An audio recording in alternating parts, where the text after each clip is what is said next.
আমি বাদে বাদবাকি সবাইকে তোমার বিশ্বাস করতে হয় তাই না? রোহানকে হাতের কাছে পাই ওই জনির মতোই নাক ফাটাবো, কিন্তু তোমার কি ফাটাবো বলো? তোমাকে তো এখনও শাস্তি দেওয়া হয়নি। ফারাজের কণ্ঠস্বর রাগী শোনাল এবার, যার প্রতিটি শব্দ কর্ণকুহরে পৌঁছাতেই ছলাৎ করে উঠল সপ্তর্ষির বুক পিঞ্জর।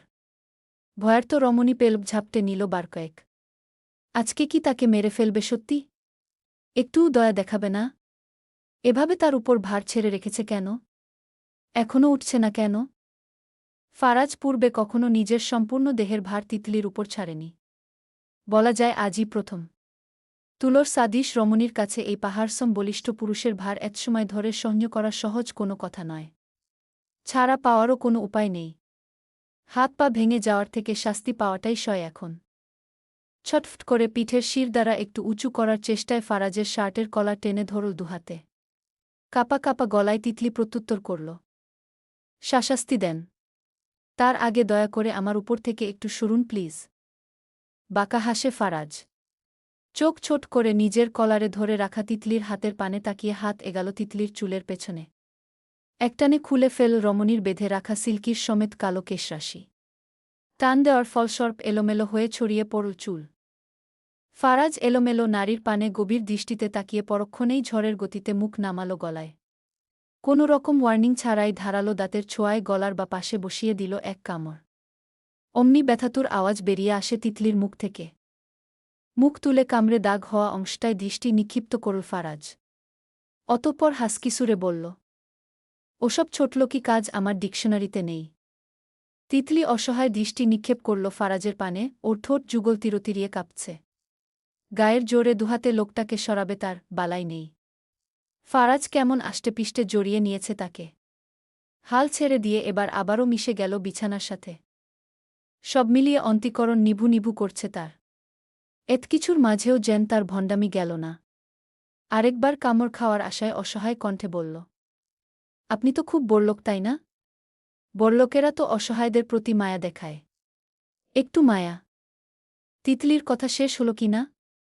তার আগেই ফারাজ তার শরীরের নিচে থাকা তুলতুলে নরম মানবীর লতানো শীর্ণকায় শরীরটাকে এক হাতে শূন্য তুলে নিল। তিতলি শূন্য ভাসছে সেটা বুঝে উঠার আগেই তীব্র ঝাঁকুনি দিয়ে উঠল তার সর্বাঙ্গে। আবারও বিছানায় পড়ল সে। ফারাজ তিতলিকে নিজের শরীরের নিচে চেপে ধরল দ্বিতীয়বার। এবার প্রখরভাবে। মায়াজালের ন্যায় নিভু নিভু। চোখ দুটোতে দৃষ্টি ফেলে তীক্ষ্ণ চোয়ালের পেশিগুলো আরও খানিকটা শক্ত করে গমগমে আওয়াজে ফারাজ বলে, সো হোয়াট? তুমি কোনো মুখে নিজেকে অসহায় বললে? Answer me. আমি থাকতে কিংবা আমার সামনে দ্বিতীয়বার নিজেকে অসহায় বলতে শুনলে ফল ভালো হবে না বলে দিলাম। তিতলির মনে হল কয়েক সেকেন্ডের জন্য নিজের উপর থেকে ভারী শক্তিশালী কিছু সরে গেল বুঝি। কিন্তু পরপর তা আবারও অনুভব করল। কেন করছে এমন তার সাথে? সে কি বড্ড বেশি ভুল করে ফেলেছে যে তাকে এভাবে চেপে মেরে ফেলতে চাইছে? কান্নামিশ্রিত গলায় বলল, আপনার জন্যই তো আমি অসহায়, সেটা বোঝার চেষ্টা করুন। আমি এখন অসহায়ের মতো ছটফট করছি আপনার শরীরের নিচে, এটাকে কি অসহায় বলে না? তিতলির চিবুক ধরে ওর মাথার নিচে এক হাত রেখে ফারাজ তিতলিকে বলল, তার চোখে চোখ রাখতে। তিতলি কথা শুনল। চোখ রাখ। ফারাজ ওর চোখের মধ্যে চোখ রেখে একনাগারে বলল, আমার শরীরের নিচে তোমাকে আরও বহু কিছুই সহ্য করতে হবে। তুমি যে জামাকাপড়গুলো এখন পরে আছো এগুলো কিছুই থাকবে না তখন, আমার শরীর দিয়ে ঢেকে থাকবে তুমি। শো। এগুলো যত দ্রুত পজিটিভলি নিবে তত তাড়াতাড়ি তোমার কাছেও সবকিছু স্বাভাবিক মনে হবে। তিতলি ফারাজের খোলামেলা কথায় বেশ লজ্জা পেয়েছে, ব্যাপারটা বুঝতে পেরে ফারাজ ঠোঁট কামড়ে হাসল। তিতলি কিছু বলুক সেটার অপেক্ষা করছে যেমন। তিতলি লজ্জায় দুহাতের আজলায় মুখ থেকে বলে, এসব মোটেও স্বাভাবিক মনে হবে না, আমি মরে যাব আপনার শরীরের নিচে। আপনার ওজন এত বেশি কেন? ফারাজ তিতলির নরম ঠোঁটে নিজের বৃদ্ধাঙ্গুলি ও তর্জনী আঙুল দিয়ে স্লাইড করছে। তিতলি অস্পষ্ট সুরে কথাটুকু বলে আবেশে চোখ বুজে রেখেছে। ঠোঁট দুটো দুভাগ হয়ে উপর নিচ ফাঁক হয়ে আছে তার। সেটা ফারাজকে আরও অস্থির, অধৈর্য করে তুলছে যেন। তিতলির কপালে কপাল ঠেকিয়ে হিসিহিসিয়ে আওড়াল, সামান্য ভার নিতে গিয়ে যদি এসব বলো, যখন অন্য কিছু করব তখন আমার লোডগুলো নিবে কি করে? তাই এখন থেকেই এসব অভ্যাস করে নিলে তোমার জন্যই ভালো।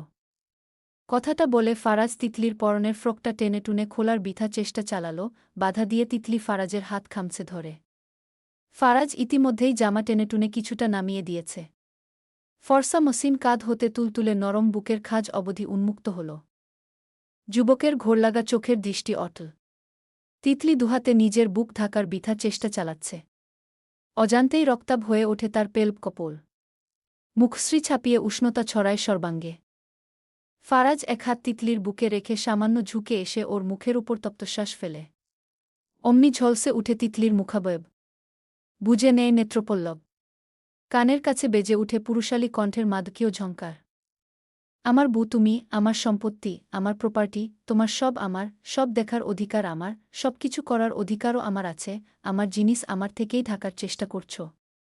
কেন? আপনার জিনিস মানে? তোমার সবকিছু আমার, রাইট নাও? আমার সবকিছু তোমার? এত কৈফিয়ত চাচ্ছ কোনো স্পর্ধায়, স্টুপিড? তিতলি এবার শান্ত হয়ে গেল। যেন সব ছটফটানি এক মুহূর্তে থমকে গিয়েছে। ফারাজের সবকিছু তার। উহুহু, তারই তো। কারও ভাগ নেই, শুধু তার ফারাজ তার। তাকে যদি একটু ভালোবাসে, এভাবে সুন্দর সুন্দর কথা বলে, তাহলে সে সব কষ্ট সহ্য করে নিবে। একটুও ছটফট করবে না। এই যে এখন বল আমার সবকিছু তোমার, কথাটা শুনে বুকটা তুলতুলে ভালো লাগায় ভরে গেল যেন। নিভু নিভু রাখা চোখ দুটো পুরোপুরি খুলে ফারাজের চোখে চোখ রেখে আচমকা কাপা কাপা দুহাত তুলে রাখল ফারাজের ক্লিনসেভড করা দুগালে। কেমন অবুঝের মতো আদুরে গলায় ধীরলয়ে বলল, আপনার সবকিছু আমার?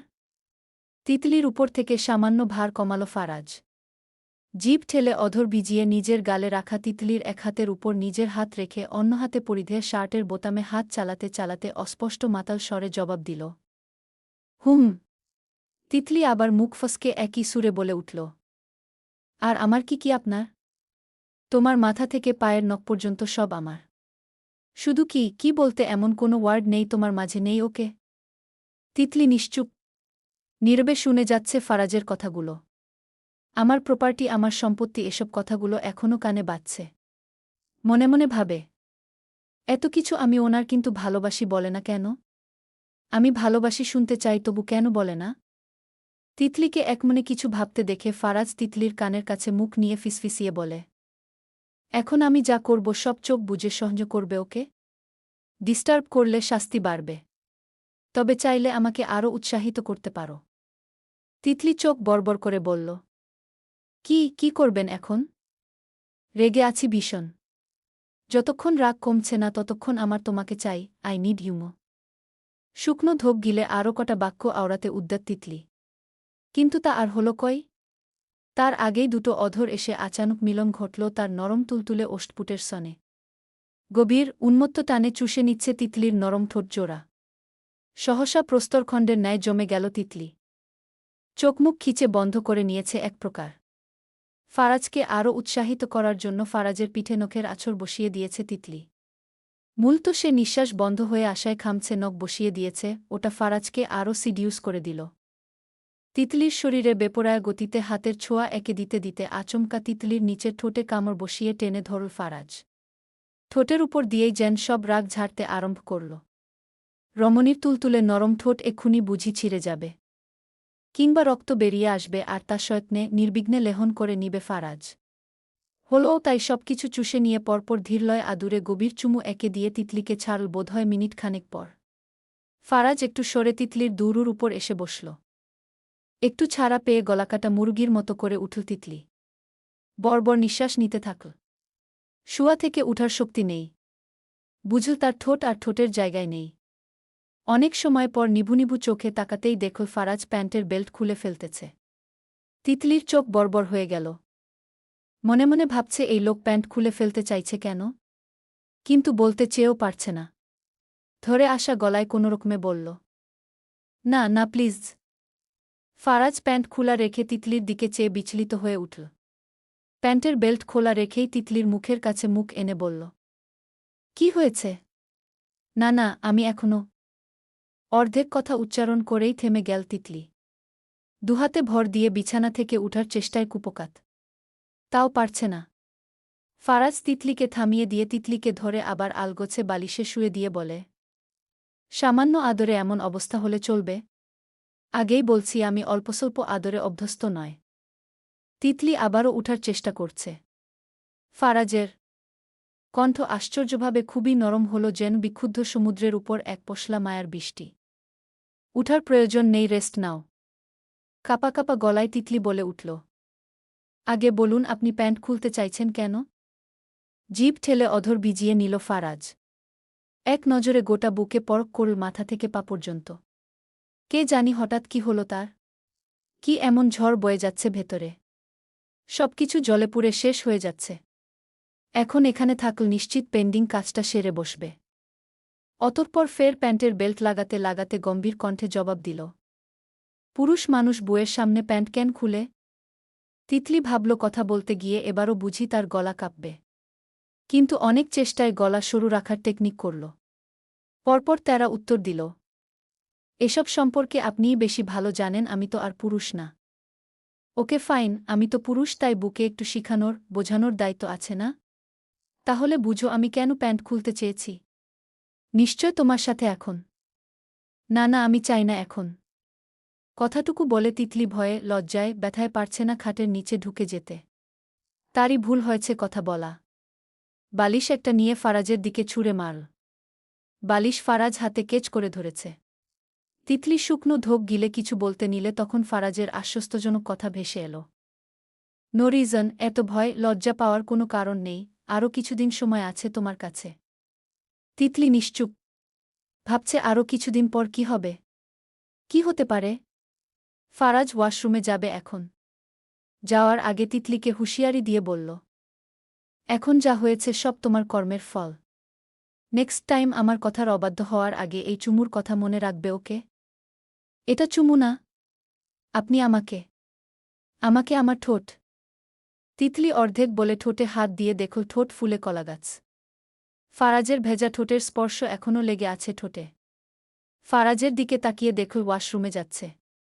তার নখের আছড়ে ফারাজের শক্তপোক্ত মাংসগড়া পিঠে রক্তজমাট বেঁধেছে কয়েক জায়গায়।